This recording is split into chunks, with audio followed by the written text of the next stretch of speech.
It is your host, E.I. Smith. Today's date is Monday, June 24th, 2019.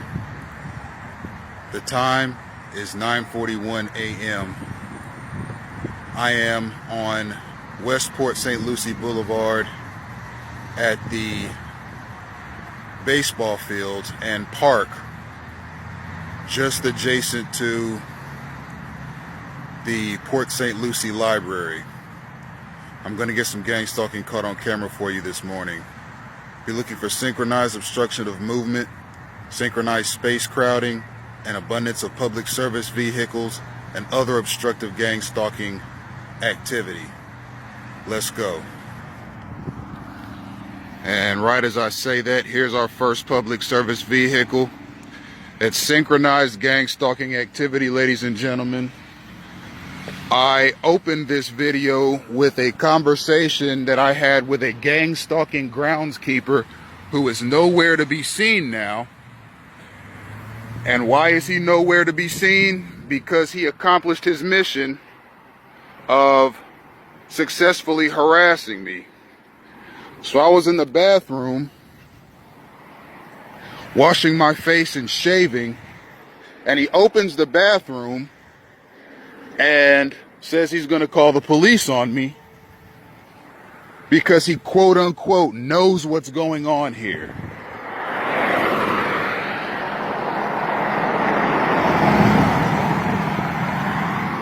And I don't know what he was talking about, but he said if you're not out of the bathroom in 5 minutes, I think he said he was going to call the police on me. So I asked him for his name. He said it wasn't important. And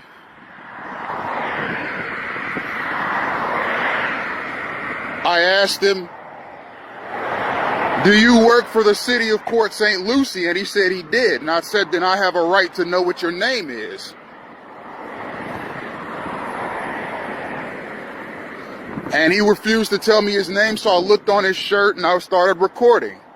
His name was Fazal, F-A-Z-A-L. That is an Oriental name. He's probably Pakistani or Indian.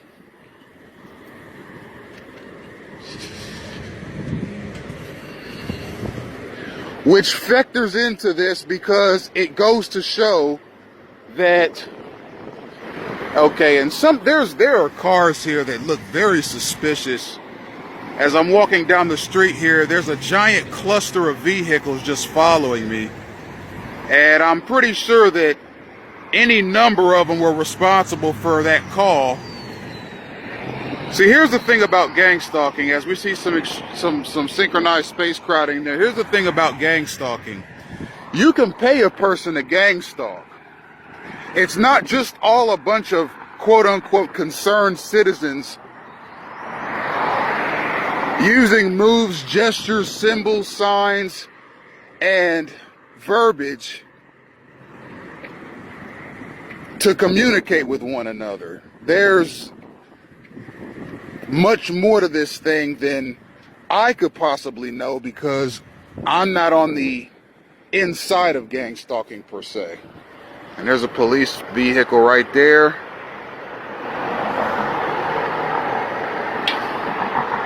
Not as sure exactly what's going on over there, but as I said before, public service vehicles are strategically placed around the targeted individual.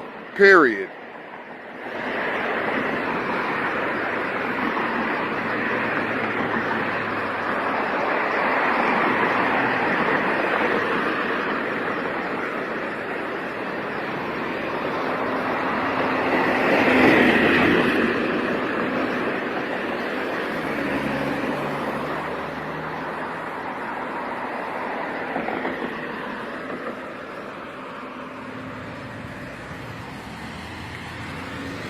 There's some, okay, and now the police is moving about. There's really no telling what he's doing, but it's not a coincidence that the very second I get here, now this police officer is all of a sudden very active. I got about 6 minutes of recording time left. I'm on my way to the Pruitt Campus Library.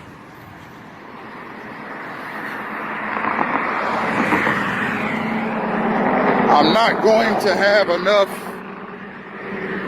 battery life to catch the entire trip, or excuse me, not battery life, but storage time to catch the entire trip. But I wanted to get Fazal on camera because that man is a gang stalker.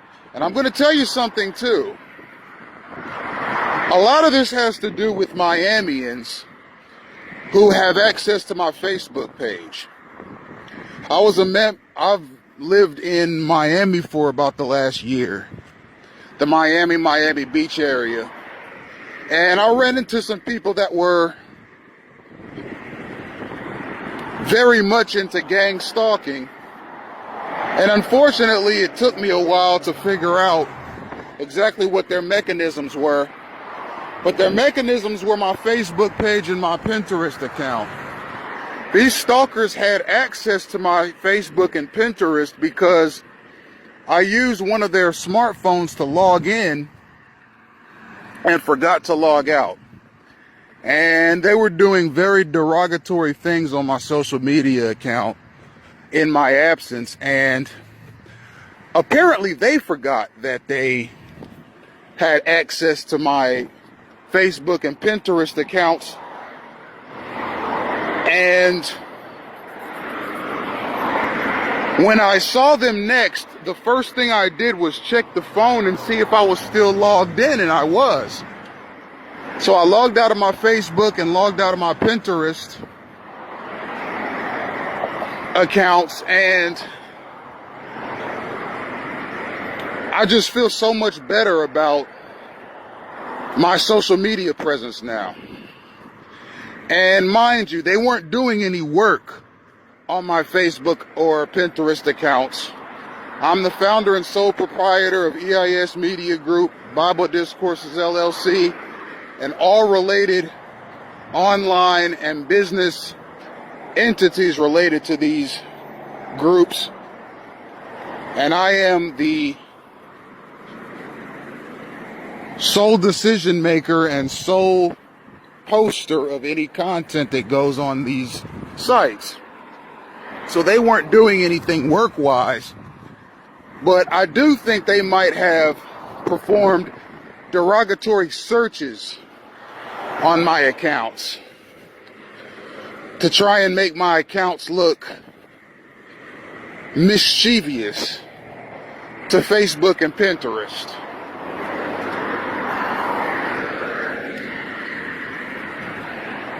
So I've already sent letters to Pinterest concerning this. I haven't sent letters to Facebook. They're a little tougher to get a hold of.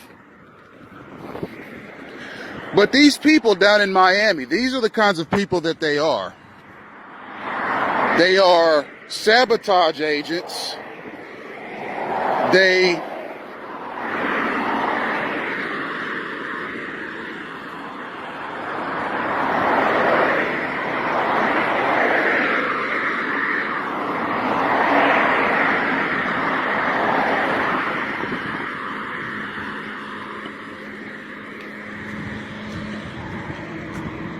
are liars.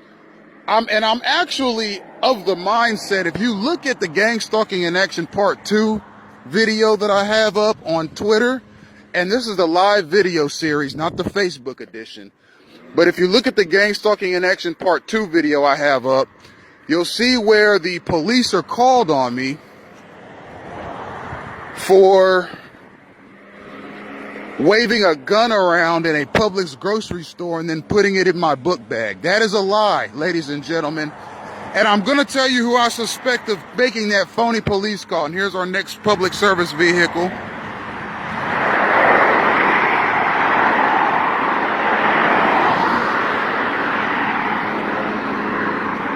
As I said before, and as I've said in many videos, an abundance of public service vehicles, including police, fire, ambulance,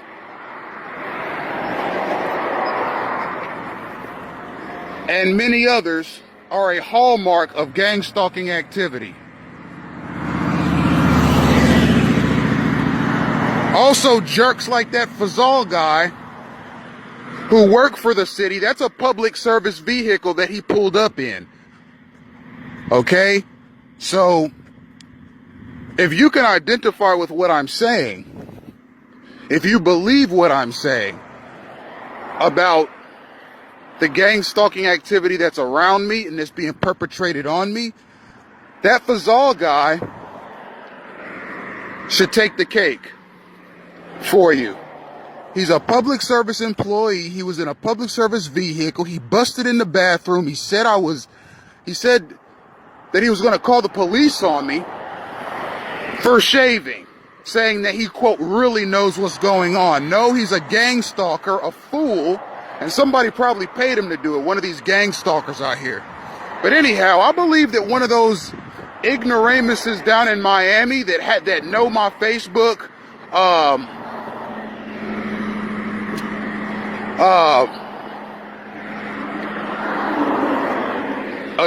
web address, I think what they're doing is they're looking on it daily, seeing what city I'm posting from, and calling the police in that city on me, making up false reports about me. That's what I think is going on, and it's all coming out of Miami. But police appreciate people that call them, even if they're calling them making trouble, so they probably won't